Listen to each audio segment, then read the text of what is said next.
Hey everybody, Scout Crafty here again, TGIF. Thank God it's Friday. Hope you had a great week. I'm looking forward to a great weekend. It's Easter Sunday this weekend, a big holiday here.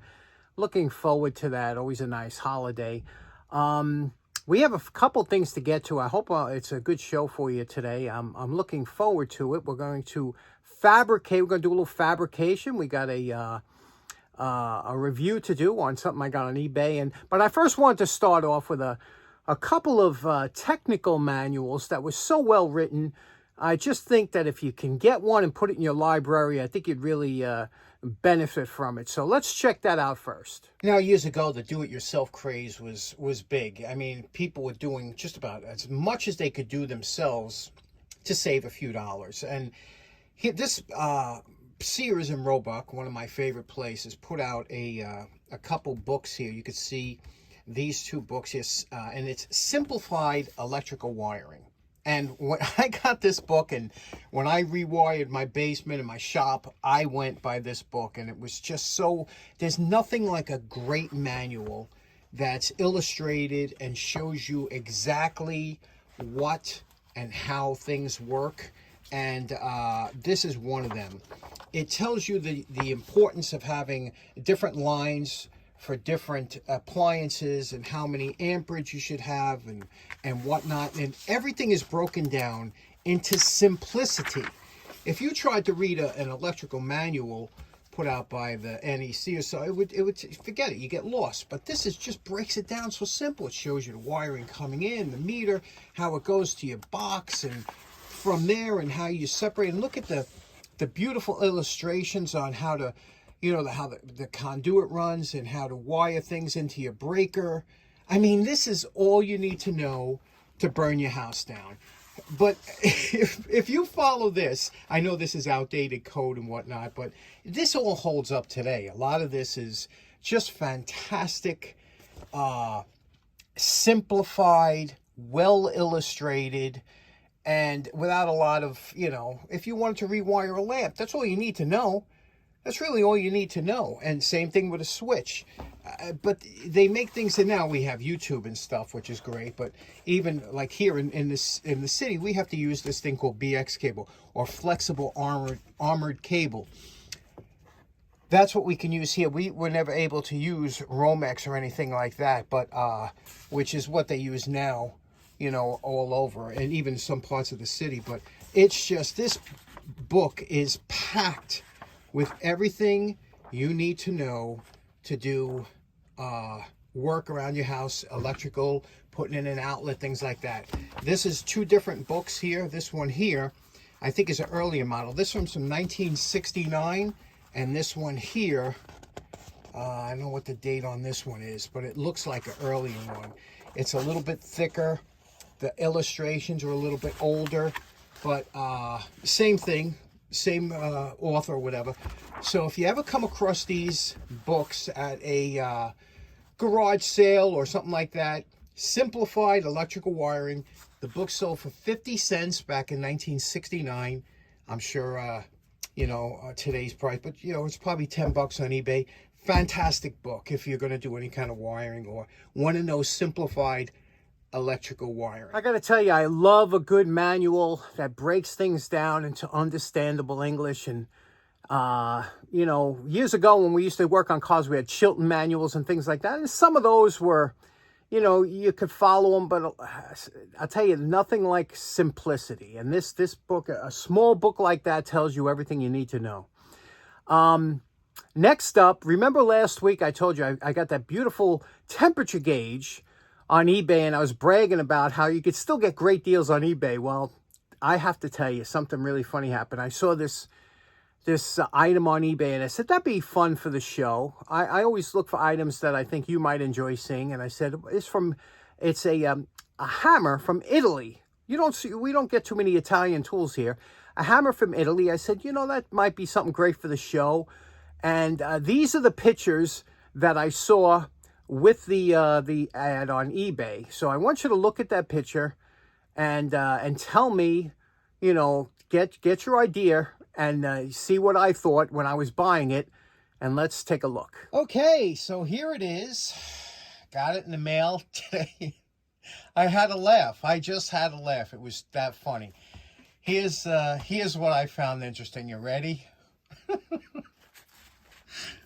Look at it. It's tiny. It's tiny. I thought from the pictures, I could have sworn this was like a full, you know, an 8-inch hammer like all the other ones I've seen. But look at this little guy. Look. It's a little tiny, tiny hammer. It is nice, nicely made, but it is funny, right? Here's the screwdriver that comes out the bottom. Well, this is an awl, I guess, a scratch awl. Or and then from here, there's a screwdriver in here, okay? And then there's this, when the shaft comes off here, there's a screwdriver in here also. So let's clean this up. It is funny. I had to laugh. All right, it's funny.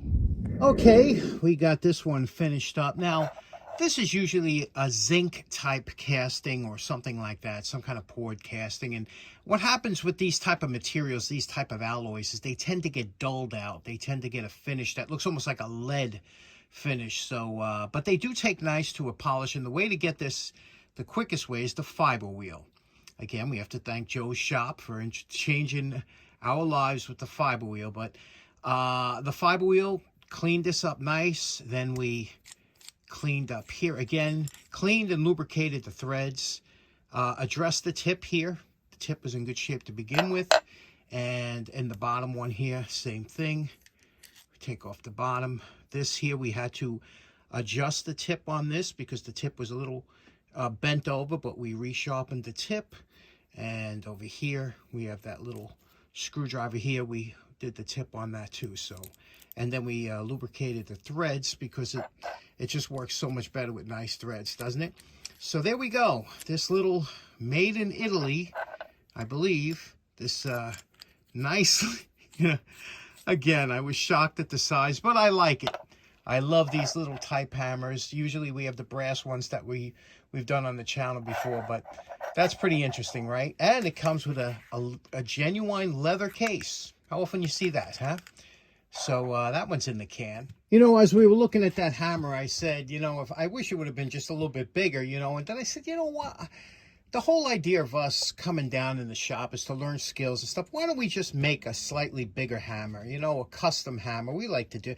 I know you like to see tools made. So here I have just a small piece of aluminum. It's about 3/4 of an inch thick. And then a bolt, just a scrap bolt. I don't even know what the threads are on this.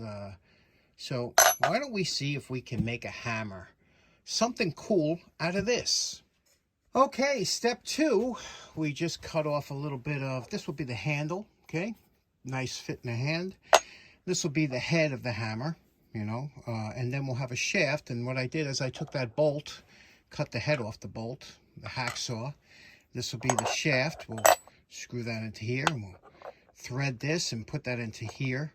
So you see what we got going on? We got a mini hammer in the making. Now, using a die, 3/8 by 16, we threaded the top of, this will be the hammer shaft.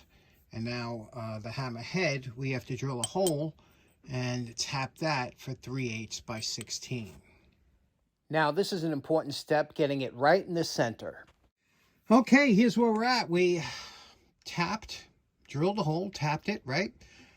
3/8 by 16. Now, here's an important thing to remember. When this is called a blind hole. A blind hole doesn't go all the way through. You can see, you know, it's blind. You don't even see a hole on this side. So what you have to do when you're tapping a blind hole, usually you use what's called, there are 3 types of taps. There's a taper, a plug, and a bottom. You usually buy them in sets like this. This is what they'll look like, okay? So here's the taper. And you can see the taper goes all the way, you know, it's easy to start. That's why it's a taper tap. It's very easy to start. It's very graduated. The plug, it gives you threads a little bit more down, a little harder to start, but if you only had one, this is the one you would, usually they sell alone. And then you have the bottom tap, and that gives you threads close to the bottom. So what you do is you start the threading with your taper tap, and then you could go to your bottom tap to get to the bottom of the hole, which is what we did there. We also, we cut a little relief. You see that little relief here in the bottom? Yeah, and that's so that when you screw this into the bottom of the hole, when it screws in all the way, that will kind of get you up close to the shoulder here. You see that? So it presents better. Now what we're going to do is we're going to do the handle. Again, I just cut this off here. This is a pretty big handle. And again, you want the balance to be right. You don't want it to be too long, too short. So you have to look at it and feel it and play with it. But not right now. We got to put this in the lathe. We got to face it off, obviously, and clean it up. And maybe we'll put some knurling on it. Let's have some fun.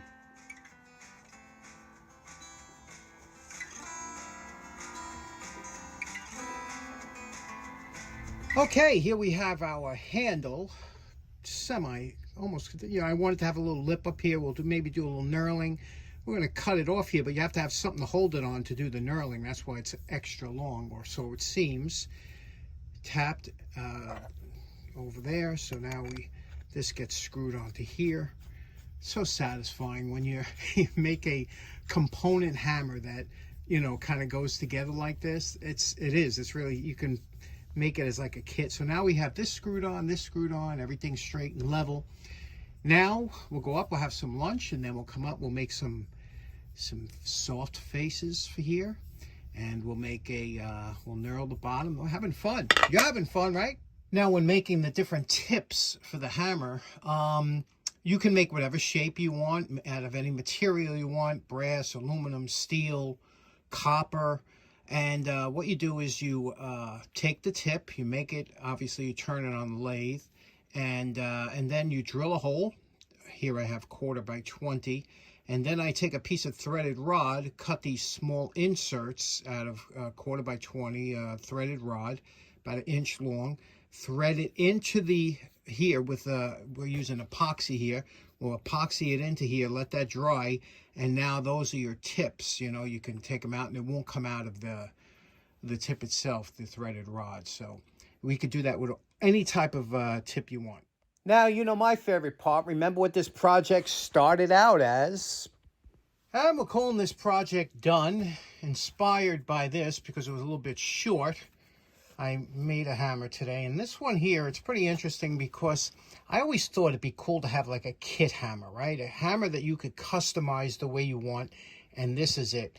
Let me show you some of the configurations you could do with this hammer. Of course, you could have this handle. This is the universal head. This is the shaft. Let's put it all together here, and it screws in. Everything screws in easy. Once you have it the way you want, you can make it into a permanent hammer. So let's try first with this one here, and with this this is a knurled handle. You can see what we did here. We knurled this, we put some, and all this was just scrap aluminum and steel we had laying around. Then you could put different caps on the bottom. I did one here. This isn't, it's funny because this is that acrylic that I've always had problems with cracking, but you could have a bottom handle like that, and then you could put whatever face you want on. Let's say you wanted a brass on one side. Okay, we got the brass on one side, and then you wanted, let's say, a regular Delrin on the other. Put the Delrin on the other, so now you have a nice hammer with Delrin and brass. But let's say you want to change out let's say you want to change the handle. I'll say, you know what? Maybe a red handle I want. So unscrew the handle from here, and we could put on a acetate handle, which I tapped and drilled. Love these acetate handles. Changes the whole look of the hammer. And again, you would, if you wanted something permanent, you could put a drop of either CA or epoxy. But there we go. It changes the whole look of the hammer, doesn't it? So, and then we have different Delrin tips I made. If you want to have a ball peen Delrin, you could put that on one side. If you want to change the cap on the bottom here to Delrin. So what do you think? Are you on board with this?